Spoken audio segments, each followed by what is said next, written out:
الرحمن الرحيم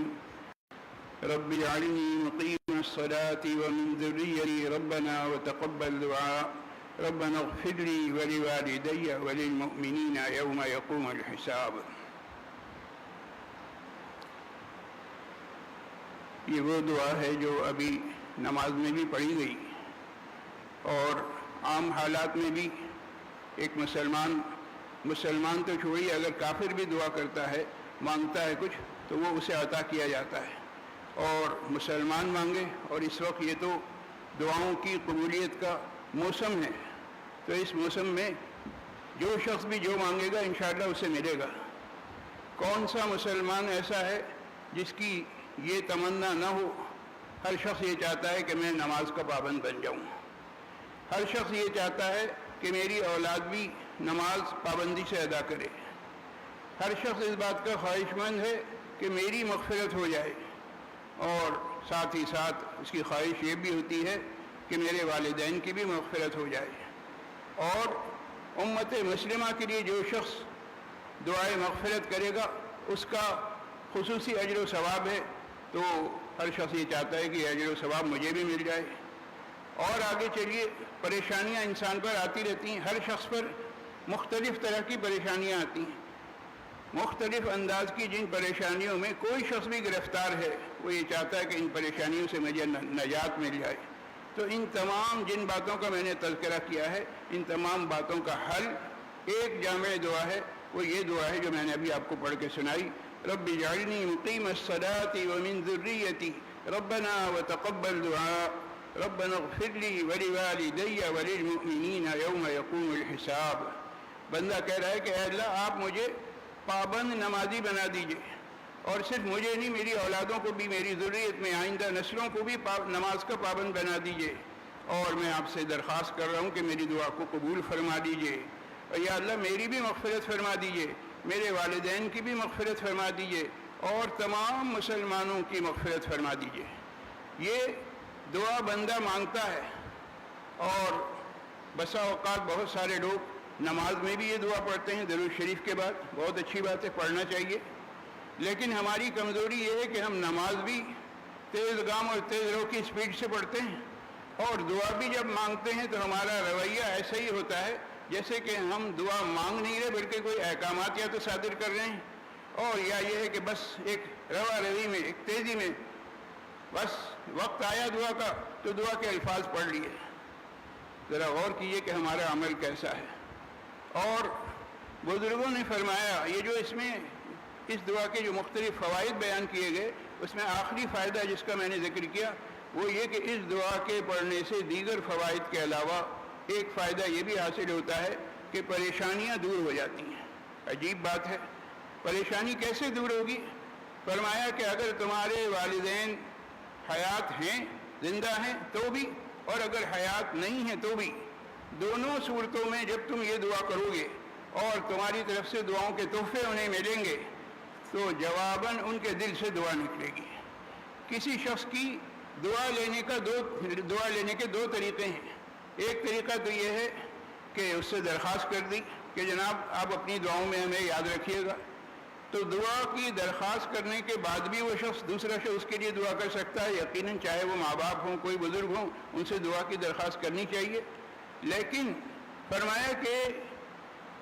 دوسرے کی اور بزرگوں کی دعا لینے کا ایک خاص طریقہ یہ ہے کہ ان کی خدمت کی جائے۔ کسی بھی شخص کے آپ کام آئیں گے، جب اس کے کام آئیں گے تو اس کے دل سے دعا نکلے گی۔ اب کیا ہے کہ آپ نے دعا کرنے کے لیے کہا نہیں ہے،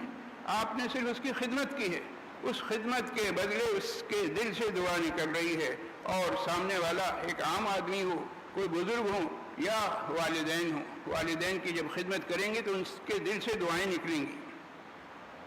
اور والدین کی دعاؤں سے دنیا جہان کی پریشانیاں دور ہوں گی۔ یہ بزرگوں کا بتلایا ہوا مجرب نسخہ ہے کہ ایک شخص اگر پریشانی میں مبتلا ہے تو اسے چاہیے کہ نماز میں درود شریف کے بعد نہ صرف اس دعا کو پڑھے بلکہ دل سے پڑھے، ٹھہر ٹھہر کر پڑھے، التجا کرنے کے انداز میں پڑھے۔ اور ہماری کیفیت یہ ہے کہ ہمیں دعا پڑھنے اور دعا مانگنے کا فرق بھی نہیں معلوم، دو الگ الگ چیزیں ہیں۔ ایک ہے دعا پڑھنا اور ایک ہے دعا مانگنا۔ بسا اوقات ایسا ہے کہ شریعت نے ہمیں حکم دیا ہے دعا پڑھنے کا، اور دعا پڑھنے میں ہاتھ نہیں اٹھائے جاتے۔ مثال کے طور پر مسجد میں جب آپ داخل ہوں تو اس وقت آپ دعا پڑھیں، بسم اللہ الرحمن الرحیم، بسم اللہ والصلاة والسلام علی رسول اللہ، اللہم اغفر لی ذنوبی وافتح لی ابواب رحمتک۔ یہ آپ نے دعا پڑھ لی ہے۔ یہاں پر دعا پڑھنے کا حکم ہے، یہاں کھڑے ہو کے دعا نہیں مانگی ہے کہ مسجد میں داخل ہوتے ہوئے ہاتھ اٹھا کر دعا مانگ رہے ہیں، یا مسجد سے نکل رہے ہیں تو اللہم انی اسألک من فضلک العظیم۔ تو مسجد میں داخل ہوتے وقت، مسجد سے جاتے وقت، گھر میں آتے وقت، گھر سے باہر نکلتے وقت، حتیٰ کہ بیت الخلاء جاتے وقت، بیت الخلاء سے آتے وقت، سونے سے پہلے، جب سو کر اٹھے اس وقت، اسی طرح سے اذان ہوتی ہے تو اذان کے بعد بھی دعا سکھائی گئی ہے، اور اس دعا میں بھی جو صحیح طریقہ ہے وہ دعا پڑھنے کا ہے۔ جب دعا پڑھنے کا ہے تو اس وقت پر ہاتھ نہیں اٹھائے جائیں گے۔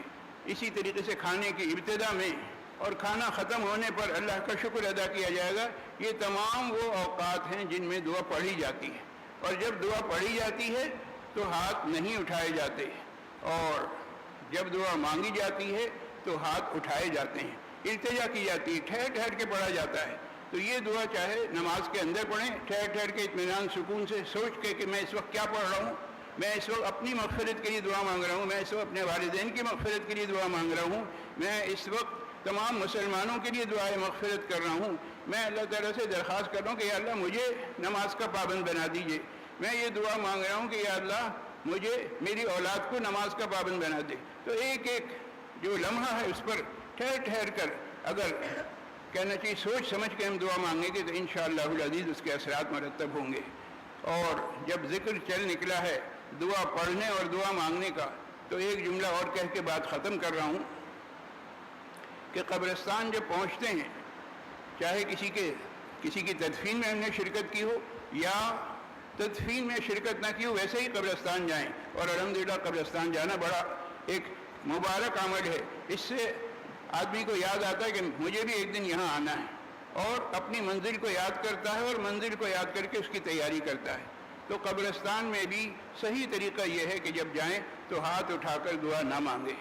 اگرچہ ہمارے اکابرین میں بعض حضرات کو دیکھا ہے کہ وہ ہاتھ اٹھا کر دعا مانگتے ہیں، تو ہاتھ اٹھا کر اگر وہ دعا مانگ رہے ہیں تو ان کے ذہن میں تو یہ ہے کہ وہ اللہ سے مانگ رہے ہیں، لیکن ایک عام آدمی جب جائے گا اور اگر ہاتھ اٹھا کر دعا مانگے گا تو دیکھنے والے کو یہ غلط فہمی ہو سکتی ہے کہ شاید وہ اس قبر والے سے مانگ رہا ہے۔ اس غلط فہمی سے اپنے آپ کو بچانا ہے، لہذا